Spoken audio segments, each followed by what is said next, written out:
«Я должен стать самым молодым олимпийским чемпионом». Такую цель перед собой поставил Мухаммад Талдиев еще в 8-летнем возрасте. Наблюдая за схватками ингушского танка, сразу видно, что и парень настроен весьма серьезно и не намерен бросать слов на ветер.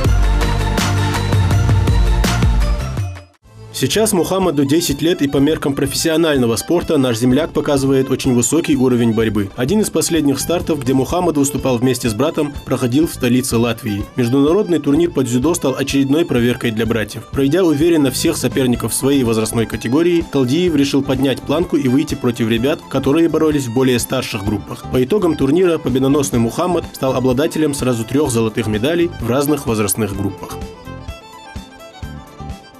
Мухаммад, расскажи, сколько у тебя времени ушло на подготовку к турнирам и вообще как ты в целом готовился? Все как обычно, 3 тренировок в день, 6 дней в неделю, 10 недель в общем. Вот если говорить подробно, расскажи про свои турниры, на которых ты участвовал. Турниры были очень хорошие. Особенно мне понравился турнир в Германии. Там было очень много хороших участников. Если в общем говорить, сколько у тебя было схваток на всех этих турнирах и вообще какой турнир для тебя был самый сложный? За 2 недели я провел 33 схваток.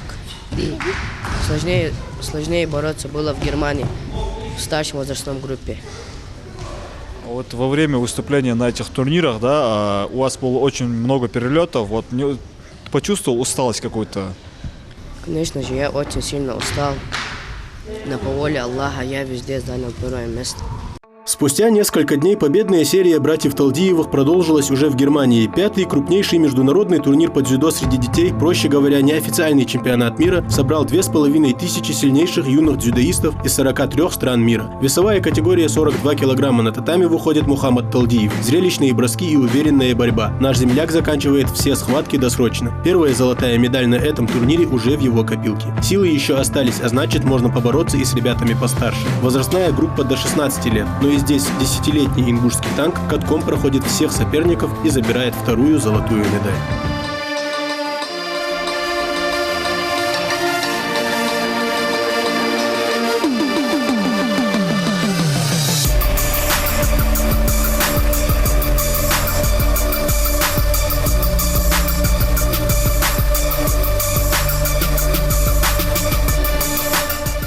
На каждом турнире Мухаммада сопровождает его старший брат Ахмед Талдиев. После небольшой травмы и долгого лечения Ахмед все-таки сумел грамотно подготовиться и снова выйти на татами. Выступив на 2 турнирах, наш спортсмен завоевал 3 золотые и 1 бронзовую медаль.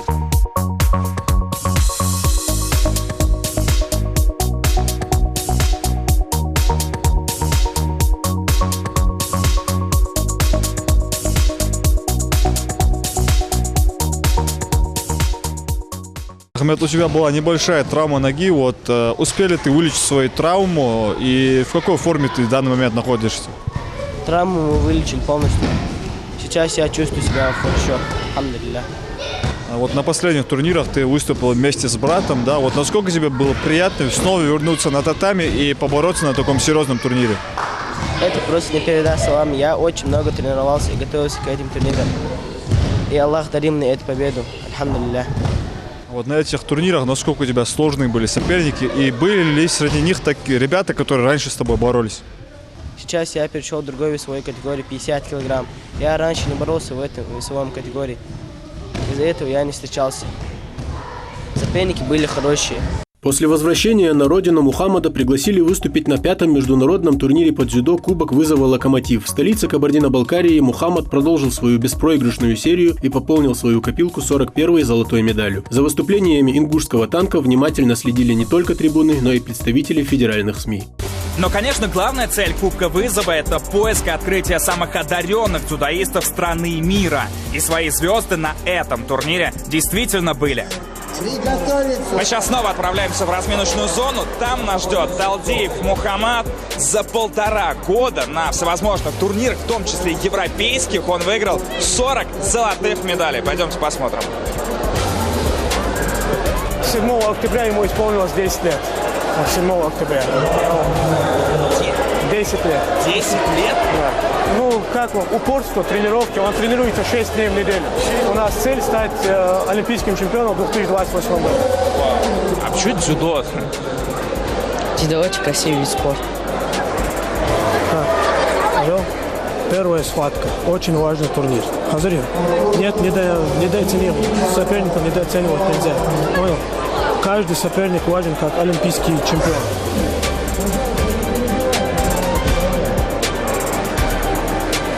А вы каждый бой, да, записываете? Конечно. Вот он вышел.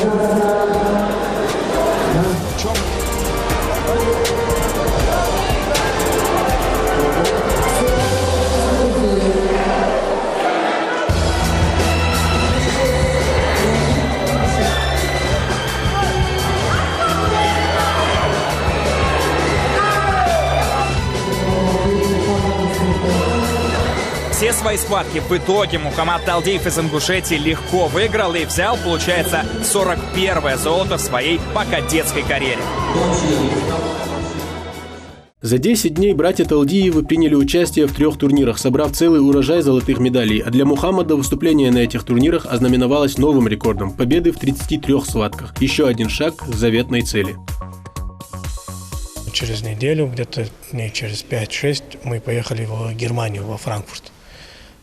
Там Мухаммад участвовал в 2 возрастных категориях. Ахмад тоже участвовал в 2 возрастных категориях. Это был самый крупный и самый масштабный турнир, на котором мы все вообще участвовали.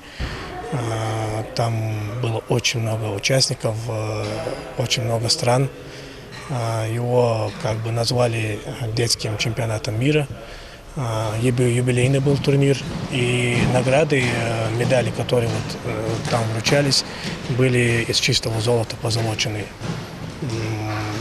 потому что это юбилейный был турнир. Там Мухаммад занял 2 первых места, Ахмад занял 1 первое и 1 третье место. Потом мы вернулись домой, приехали, и это через дней 5 мы участвовали у нас в России, в Нальчике, на международном турнире Кубок Локомотива. Один из самых крупных, самых лучших турниров в России, который проводится. Очень много именитых звезд там на открытии, хорошая организация, хороший турнир был. Там участвовал только Мухаммад. В своей возрастной группе он занял 1 место. Ну, за 2 недели он участвовал в 3 турнирах, боролся с 33 соперниками, 33 схватки он провел, занял 6 золотых медалей. Ахмад занял 3 золотых медали.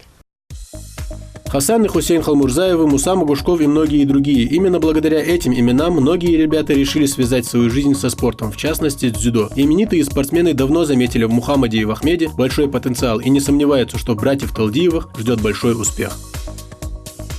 Мы действительно наблюдаем за нашими ребятами вообще в целом.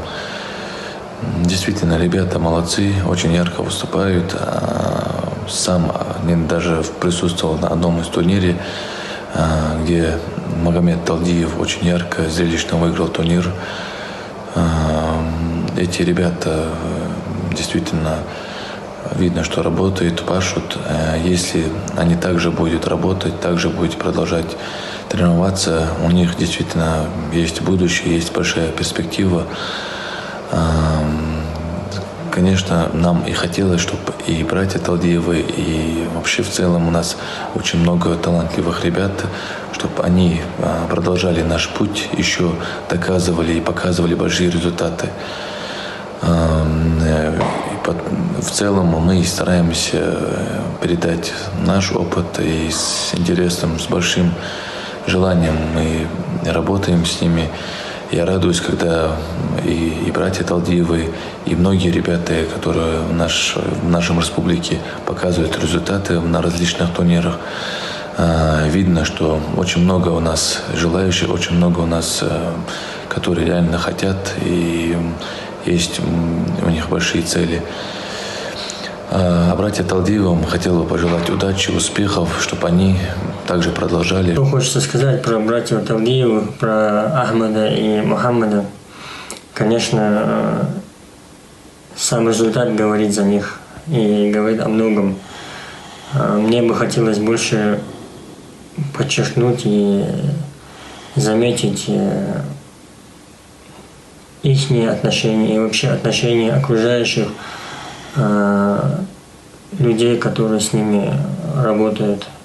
Это в первую очередь их наставник, один из лучших в республике, их отец, который, можно так сказать, на профессиональном уровне поддерживает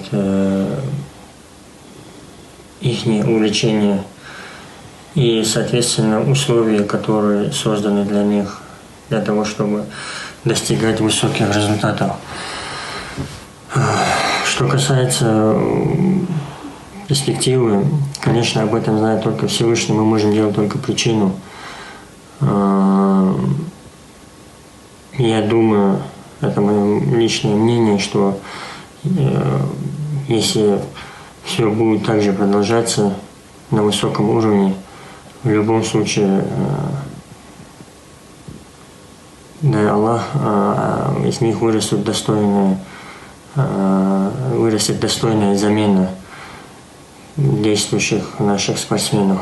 Тренировочный процесс у этих ребят проходит поэтапно под чутким руководством тренера. Дневная тренировка у братьев Талдиевых начинается в зале бразильского джиу-джитсу. В этом зале с ребятами работает профессиональный тренер, обладатель синего пояса Мурат Пугоев. Эту руку держу, долариво заправляю, ногу не отпускаю, делаю хук. То есть удар вот чуть выше колена. Тяну, он падает в бок, видишь? Ногу не отпускаю.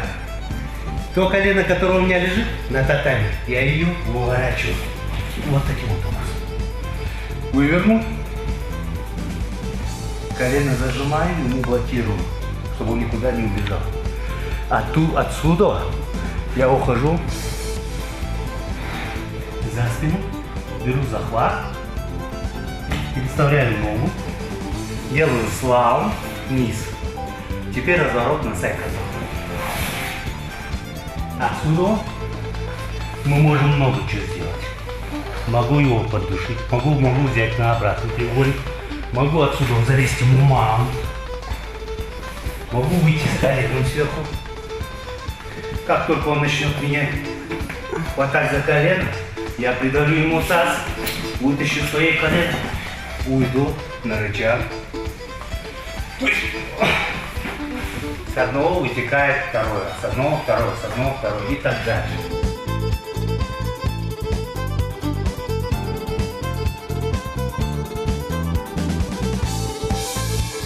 Теперь тебе нужно будет тянуть здесь, приложить усилие коленом на разворот и помогать своей руке. Все 3 точки разворачивай его. Пошел.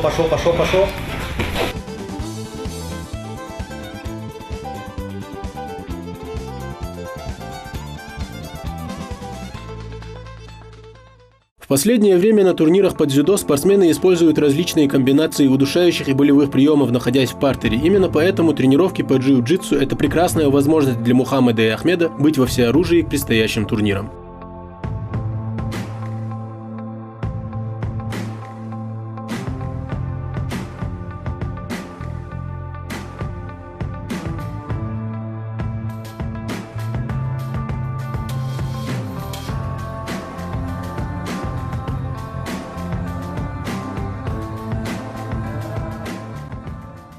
Магомед для себя готовится уже выступать в новой весовой категории, поэтому там будет представлено очень много школ, не только дзюдо, хотя соревнования проходят по дзюдо, но я знаю великолепно, что большая часть в Европе и в России ребят, которые занимаются дзюдо, занимаются и бразильским джиу-джитсу.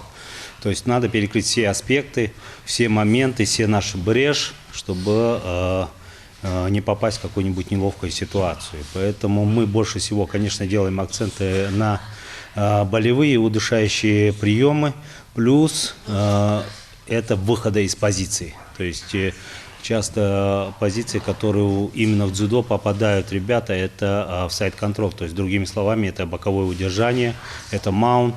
То есть мы отрабатываем именно выходы и атаки именно с таких позиций. Мы, в общем, взяли для себя немножко, чтобы разнообразить, чтобы не быть зацикленными на каких-то гардов, потому что гардов очень много. И мы для себя сегодня взяли еще такой гард, как Далла-Рива гард.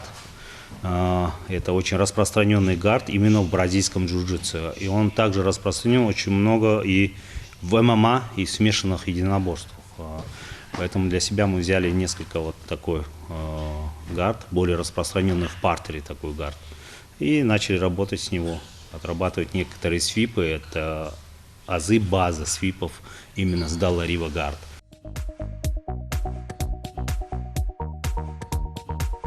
Спортивный клуб имени Магомеда Парчиева в этом зале с братьями Талдиевыми по индивидуальной программе тренировочный процесс проводит Магомед Камурзоев.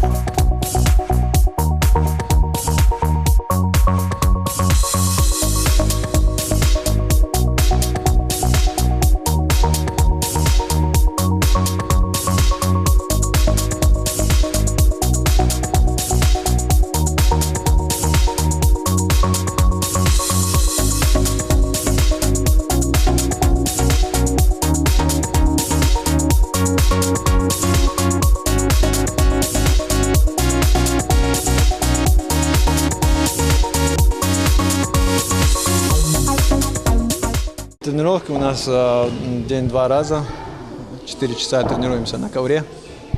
Индивидуальный подход, индивидуальную технику нарабатываем. У каждого из ребят своя техника, свои физические данные. Кто-то от природы одарен, кто-то чуть-чуть нарабатывает уже в зале. То, что касается Магомеда, он очень одаренный мальчик. В таком юном возрасте, с таким результатом ребят я не встречал.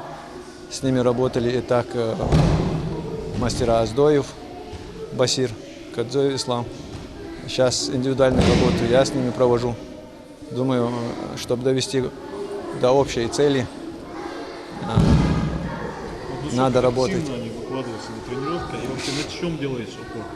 Что касается тренировок, очень такое хорошее отношение к тренировкам, не пропускают. На 100% выкладываются на тренировках. Режим соблюдают, а для спортсмена это самое главное, то, что касается их. И, соответственно, у них уже результат появился в таком возрасте. На международном уровне хорошие турниры выигрывает, в 2 весовых категориях выигрывает, в разных возрастных группах. Это очень хороший результат именно для этого возраста. Технический арсенал в дзюдо включает в себя разделы техника бросков, техника удержания, болевые и удушающие приемы, но самое запоминающееся для зрителей – это, конечно же, зрелищные броски. Мухаммад любит завершать свои схватки досрочно, и поэтому на каждой тренировке старается делать упор над совершенствованием бросковой техники.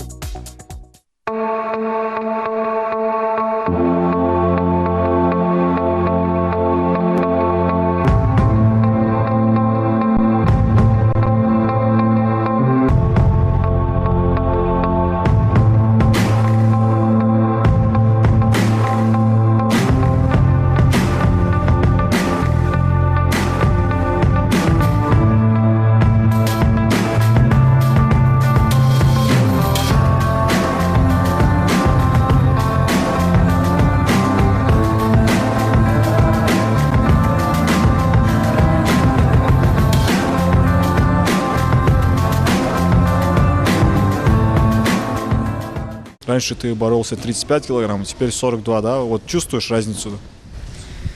В старшей возрастной группе в 42 килограмма чуть сложнее бороться, но мы не ищем легких путей.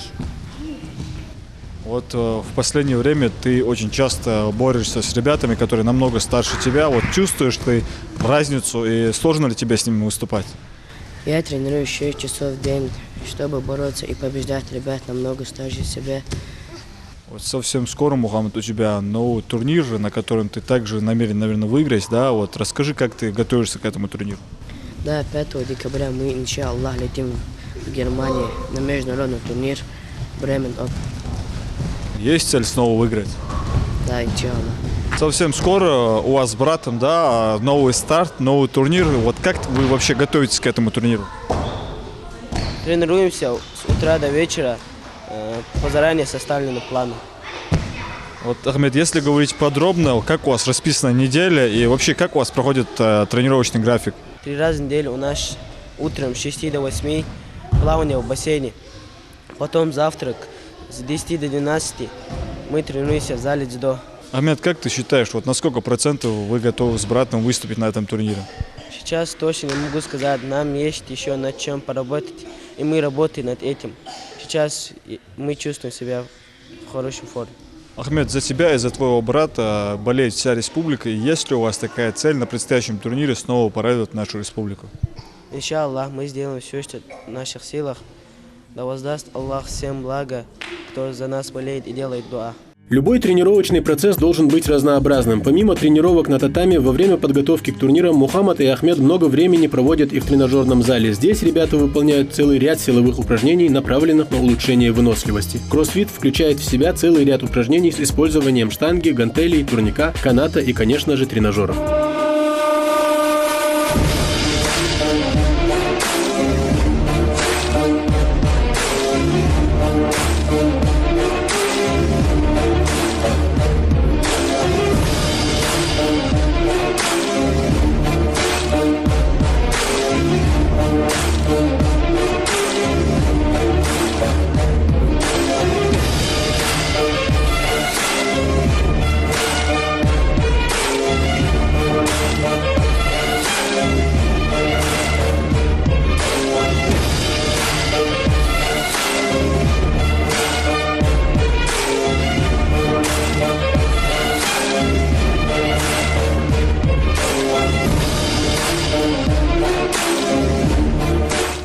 Успех в любом виде спорта приносит спортсмену огромное удовольствие, дает ему почувствовать результат собственного труда и усердия. И чем сложнее и тернистее был этот путь, тем больше будет степень удовлетворения. Братья Талдиевы ежедневно проводят 2 тренировки, а в преддверии соревнований тренировочный процесс проходит в нескольких залах.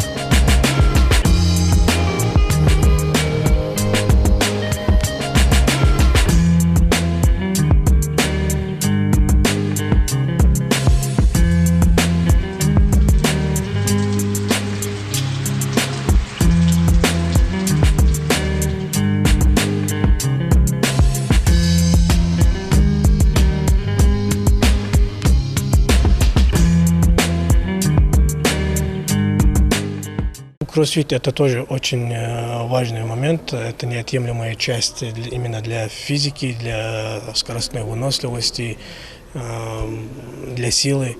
Поэтому мы обязательно включаем его в подготовку. Есть периоды разные, когда мы чисто работаем на силу, работаем на выносливость, на скоростную выносливость, работаем постоянно на татами, там уделяем внимание на акробатику, гимнастику.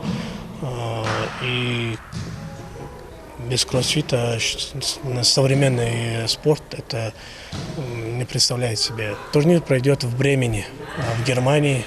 Бремен Open тоже один из самых крупнейших турниров, который проводится в Германии. Там тоже намечается большое количество участников стран с Европы, со всего мира. Там тоже, если у нас получится, мы планируем выступить, чтобы Мухаммад выступил в 2 возрастных категориях. Пока мы зарегистрировались только в одной категории, уже там на месте надо будет договариваться, чтобы его допустили. Спортивную карьеру наши герои начали совсем недавно, но за столь короткое время этих парней уже узнают не только в родной республике, но и далеко за ее пределами. Прогрессировать изо дня в день и идти к поставленной цели – вот что движет этими юными спортсменами.